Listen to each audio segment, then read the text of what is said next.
Hi guys, I am Gita Yadav. Today I teach you चंपा काले काले अक्षर नहीं चीनती। ये पद्य है जिसकी लेखक का नाम है त्रिलोचन। उनका उनका जन्म जो है सन 1917, मृत्यु में उनकी जो है 2007 में। प्रगतिशील काव्य धारा के कवि त्रिलोचन का जन्म कटघरा चिरानी पट्टी जिला सुल्तानपुर उत्तर प्रदेश में हुआ था। उनका मूल नाम जो है वासुदेव था। उनका मूल नाम क्या था? वासुदेव था। बराबर। उन्होंने काशी विश्वविद्यालय से एमए अंग्रेजी की और लाहौर से संस्कृत की डिग्री प्राप्त की। काशी से उन्होंने अंग्रेजी, लाहौर से उन्होंने संस्कृत में विद्या अध्ययन किया। उन्होंने उर्दू हिंदी कोश मतलब होता है डिक्शनरी, कोश का निर्माण किया। गुलाब और बुलबुल उस जनपद का कवि हूँ। जनपद मतलब होता है डिस्ट्रिक्ट। ताप के तापे हुए दिन आदि उनकी जो है चर्चित कविता संग्रह है। उन्हें साहित्य अकादमी पुरस्कार, शलाका सम्मान, मैथिली शरण गुप्त सम्मान आदि से सम्मानित किया गया है। यहाँ जो कविता है चंपा एक सलंकित है कविता है। चंपा काले काले अक्षर नहीं चीनती है। यहाँ पर ये जो लड़की है, ये जो लड़की है यह गांव की है। इस कविता में बालिका जो है वो नारी शिक्षा को माध्यम बनाकर कवि ने वर्षों पहले भारत के गांव में शिक्षा के प्रति अनभिच्छ यानी कि इच्छा नहीं होती थी। लोग नारी शिक्षा नहीं करते थे, कन्या शिक्षा का ज़्यादा बोलबाल नहीं था। जब ये कविता लिखी गई थी उस समय स्त्रियों को यानी लड़कियों को, बालिकाओं को नहीं पढ़ाते थे लोग। उससे कितना मतलब कमियां होती थी ये इस काव्य के माध्यम से देखने को मिलता है। कवि ने नारी के लिए शिक्षित होने की आवश्यकता को बल प्रदान किया। यानी कवि चाहता है कि जो कन्या है वो अच्छे से पढ़े लिखे, और किस लिए पढ़े, क्यों, इसकी जानकारी है इस काव्य के माध्यम से प्रस्तुत करता है। कहता है कि जो चंपा है, इस कविता में चंपा की मनोदशा जीवन पद्धति प्रमाणिक चिन्ह। चंपा छोटी और नटखट लड़की है। उसे पढ़ने के लिए प्रेरित किया जाता है परंतु वह पढ़ती नहीं है। अब है यहाँ कविता चंपा काले काले अक्षर नहीं चीनती। क्योंकि ये जो लिखा जाता है ये कैसे होते हैं? काले शब्द लिखे गए। अब ये जो लिखे गए हैं सब ये कैसे हैं? काले चंपा काले काले अक्षर मतलब होता है अक्षर, लेटर, बराबर, अक्षर जिसको हम वर्ण कहते हैं।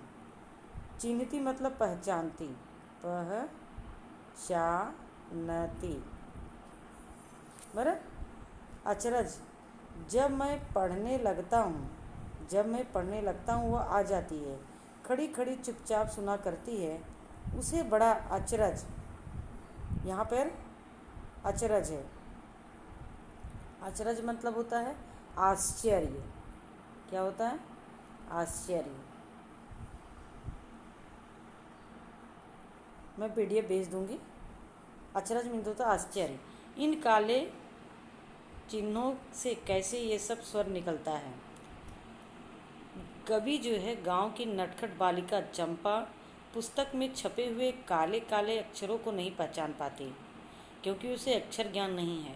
जब कवि को कोई पुस्तक पढ़ते लगते तो चंपा कवि के पास आ जाती और वह वहाँ आकर चुपचाप खड़ी होकर सब कुछ ये सुनती थी कि क्या है, क्या बोल रहे हैं, इसमें जो छपा है काले अक्षर में क्या लिखा हुआ है। तब वो बोलती थी। जब वो पुस्तक पढ़ते थे तो बड़ी आश्चर्य से सोचती थी कि ये किताब में जो काले काले चिन्ह हैं इसमें से स्वर कैसे निकल रहे हैं। कवि बोलते हैं कि वही वो बोलती है, चंपा काले काले अक्षर नहीं चीनती, जब मैं पढ़ता वह आ जाती, खड़ी खड़ी चुपचाप सुना करती, उसे बड़ा अचरज होता, इन काले चिन्हों से कैसे ये सब स्वर निकलता। कहते हैं कि ये सब स्वर कैसे निकल रहा है। बराबर। फिर दूसरा है, चंपा सुंदर सुंदर की लड़की है। सुंदर जो है चरवाहा नाम है। सुंदर, सुंदर क्या है? नाम है। सुंदर चंपा सुंदर की लड़की है। सुंदर ग्वाला है। ग्वाला मतलब गाय भैंस चराने वाला, गाय भैंस रखने वाला। चंपा चौपायों लेकर चरवाही गाँव मतलब गाय भैंस को लेकर चराने के लिए जाती है। जैसे आप लोग देखोगे कि मतलब लोग बाहर जाते हैं वही। तो चंपा सुंदर की लड़की है, सुंदर ग्वाला है, गाय भैंस रखता है। चंपा चौपाओं को लेकर चरवाही करने जाती है। चंपा अच्छी है, चंचल है, नटखट भी है। यहाँ पे कभी क्या कहते हैं कि कभी कहते हैं कि चंपा बहुत सुंदर की बेटी है, और वो बहुत सुंदर जो है उसके पिता वो एक ग्वाला हैं। वो गाय भैंस रखते हैं, गाय भैंस को पालते हैं। चंपा इन जानवरों को लेकर चराने के लिए जाती है, यानी इसको घास खिलाने के लिए अपने बाग में एक जंगल में लेकर जाती है। आप लोग जानते भी हो, देखे भी हो। चंपा बहुत अच्छी और भली है। वह बड़ी नटखट है, वह बड़ी ही नटखट है। कभी कभी ऊधम करती, कभी कभी वह कलम छिपा देती। जैसे तैसे उसे ढूंढकर जब लाता पाता हूँ, अब कागज गायब। परेशान फिर हो जाता हूँ। वो इतनी नटखट है, बड़ी उद्यम मचाती है। जब कभी इधर कभी कभी है ना, वो परेशान भी करती रहती थी। कभी उनकी कलम छिपा देती, कभी उनके जिसमें लिखते थे कभी उसके कागज़ को गायब कर देती थी, और कभी जो है बार बार उसको ढूंढते थे, और ढूंढने के बाद वो मतलब बहुत परेशान होते थे। उनको बहुत चिढ़ाया करती थी। चंपा कहती है, तुम कागज ही गोदा करते हो। गोदा मतलब होता है चुभोना। गोदा मीन्स क्या होता है? चुभोना। कागज गोदना मतलब लिखना, कागज़ पर लिखना। तुम कागज ही गोदा करते हो दिन भर। क्या यह काम बहुत अच्छा है? यह सुनकर मैं हंस देता हूँ। फिर चंपा चुप हो जाती है। उस दिन चंपा आई। मैंने कहा, चंपा तुम भी पढ़ लो, हारे गाड़े काम आएगा। हारे गाड़े मतलब कभी भी, मौके मौके मौके ओके पे तुम्हें ये काम आएगा।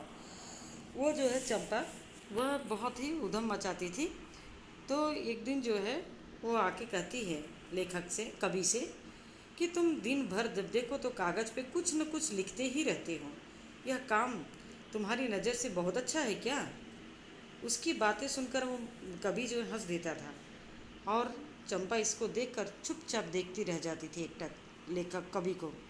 उस दिन जब चंपा आई तो मैंने उसे कहा, यानी कौन कहा? कवि ने कहा।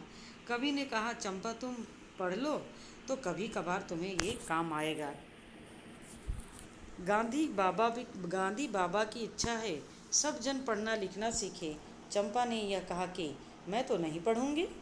तुम तो कहते थे गांधी बाबा अच्छे हैं, वे पढ़ने लिखने की कैसे बात कहेंगे? मैं तो नहीं पढ़ूंगी। मतलब उसको ऐसा है कि पढ़ना खराब वस्तु है। बोले कि तुम तो कहते थे गांधी बाबा, गांधी जी बहुत अच्छे हैं, तो पढ़ने की बात कैसे कहा? कवि ने उन्हें समझाया, महात्मा गांधी चाहते हैं कि सब लोग पढ़ना लिखना सीख लें। यह सुनकर चंपा ने जवाब दिया, मैं तो बिल्कुल नहीं पढ़ूंगी। तुम यह क्या कह रहे हो? तुम तो पहले कहते थे गांधी जी अच्छे हैं। अगर वो अच्छे हैं तो मैं इस झंझट के कामों में नहीं पढ़ूंगी। वे पढ़ने लिखने की बात मुझसे क्यों किए? मैंने कहा कि चंपा तुम पढ़ लेना अच्छा है, ब्याह तुम्हारा होगा, तुम गाँव में जाओगी, कुछ दिन बालम संग साथ रह चला जाएगा। जब कलकत्ता, बड़ी दूर है वह कलकत्ता, कैसे उसे संदेशा दोगी, कैसे उसके पत्र पढ़ोगी? चंपा पढ़ लेना अच्छा है। कभी कहते हैं कि चंपा अभी तुम्हें पढ़ा दूंगा, तुम पढ़ लिख लो। कब जब तुम बड़ी होगी, तुम पढ़ लिख कर जब तुम बड़ी हो जाओगी तुम्हारा ब्याह हो जाएगा। अगर तुम मतलब ब्याह होगा, तुम अपने ससुराल जाओगी, और वहाँ पर जाओगी, तुम्हारा पति कुछ समय तक तुम्हारे साथ रहेगा। पहले ऐसा होता था कि लोग कमाने के लिए चले जाते थे दूर देश तक, और फिर वो वहाँ से पढ़ा कमाते थे, और स्त्रियाँ जो है घर पे रहती थी बहुत, क्योंकि दूर दूर लोग रोजगार के चक्कर में जाते थे। इस वजह से वही कभी कहते हैं कि तो अगर तुम्हारा मतलब जो तुम्हारा दूल्हा है, जब तुम्हारा पति है, वह तुम्हारे साथ कुछ समय तक रहेगा, उसके बाद चला जाएगा। अगर उससे अपनी मन की बात कुछ तुम्हें कहनी है तो पत्रों के द्वारा आज तो मोबाइल हो गया हमारे पास। तो पत्र तुम कैसे लिखोगी? जब तुम पढ़ी लिखी रहोगी तभी तो तुम पत्र लिख सकती हो, या तुम्हें कोई चीज़ प्राप्त करना है तभी तो तुम प्राप्त कर सकती हो। कवि कहते हैं कि चंपा, पढ़ लेना तुम्हारे लिए हित में है। जब तुम्हारी शादी होगी तो तुम गौने विदा होकर ससुराल जाओगी। तुम्हारा पति तुम्हारे साथ कुछ दिन रहेगा, फिर वह कलकत्ता कमाने चला जाएगा, और कलकत्ता बहुत दूर है। फिर उसे कैसे भेजोगी? जब उसके पास तुम्हें कुछ चाहिए तो पत्र लिखना तो कैसे करोगी? चंपा बोली, तुम कितने झूठे हो, देखा, हाय राम, तुम पढ़ लिख कर इतने झूठे हो। मैं तो ब्याह कभी न करूँगी, और कहीं जो ब्याह हो गया तो मैं अपने बालम के संग ही रहूँगी। कलकत्ता में कभी न जाने दूँगी, कलकत्ता में बरस गिरे। कभी भोली भाली जो चंपा है वह बोलती है कि तुम तो पढ़ लिख कर झूठ बोल रहे हो। अरे पहले तो मैं तो ब्याह ही नहीं करूँगी, मैं तो शादी ही नहीं करूँगी। अगर शादी मेरी हो गई तो मैं अपने पति को मैं कहीं कलकत्ता जाने नहीं दूँगा। मैं कभी उसे मतलब कि दूर अपने से नहीं होने दूँगी। उस कलकत्ता पर व्रज गिरे। वज्र मतलब कि होता है कि मतलब कि वो मेरा पति मेरे साथ ही हमेशा रहेगा, वो कभी भी कहीं इधर उधर जाएगी नहीं। मतलब मेरा पति मुझे छोड़कर कभी जाएगा नहीं। कभी जो है चंपा से कहते हैं कि विवाह होने से के कुछ दिन बाद उसका पति कलकत्ता जाएगा, तब बिना पढ़े लिखे वह उसे पत्र कैसे लिखेगी, और उस पत्र में कैसे उसे उसका पत्र, अपने पति का पत्र कैसे पढ़ पाएगी। तब वो बोलती है, आवेश में गुस्सा होकर बोलती है कि कलकत्ता जो है वह ढह जाए, वह कलकत्ता जो है वज्र गिर जाए, वो टूट जाए। कलकत्ता मेरे पति को मैं नहीं जान दूँगी, या तो मैं जाऊँगी नहीं, और मैं तो पहले विवाह नहीं करूँगी, और जब मेरा विवाह हो जाएगा तो मैं अपने पति को जाने नहीं दूँगी। यहाँ पर ये पोएम नंबर 9 आपके सामने है, आप टेक्स्ट में, और मैं इसका PDF भेज दूँगी, आप इसको अपने नोट में नोट डाउन कर लेना। अस्तु, प्रणाम।